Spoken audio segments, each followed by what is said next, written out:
قلما علنك ذو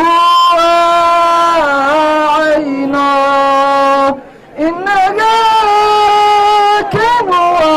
labiyo tobanka bisha Oktoobar 1954 oo hadda laga joogo muddo 65 sano ah oo maalin ugu aasaysan bulshooyinka Soomaaliyeed maalintii la sameeyay calankooda buluuga ah ee xidigta shanta gees ah dhaxda ku leh waxayna sameeyaan bulshooyinka Soomaaliyeed maamuusyo lagu maamuusayo maalintaani magaalada Garowe caasimadda Puntland waxaa munaasabad maalintaani lagu xusay qabtay ardayda iyo maamulka dugsiga sare Alwaaxa oo si joogto ah sanad walba u xusa maalintaani waana kan maamulaha dugsigaasi oo si kooban uga hadlaya muhiimadda ay leedahay maalintaani si kastaba xaaladu ha noqotee inuu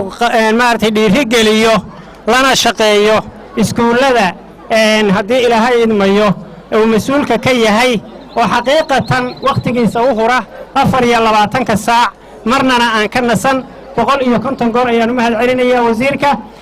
inagu ka Alwaaxa ahaan subax walba halkan waa ku wada hadalnaa waa iswaaninaa khayrka way isu sheegnaa haddana insha Allah biidnillaahi alcadiim way inoo soconaysaa siyaasiyiin iyo bahda waxbarashada Puntland oo ku helinaya ardaydaani xuskoodan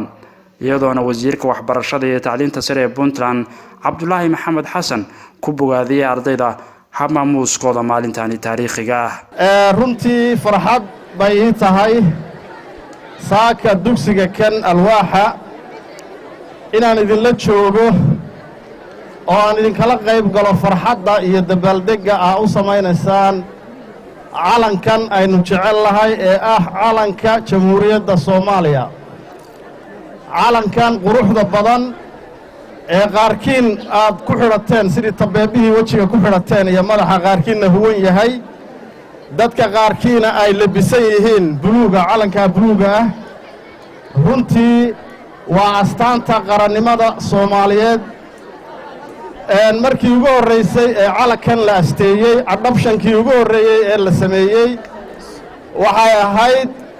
12 Oktoobar sanadkii 1954 xilligaas dawlad Soomaaliyeed ma jirin laakiin waxaa jirtay wax la yiraahdo transition daakhiliyad dawlad daakhiliyad ah oo Soomaaliya loo diyaarinayay inay 60ka dawladnimo qaadato Yuusuf Maxamed Maxamuud warbaahinta qaranka Soomaaliyeed magaalada Garowe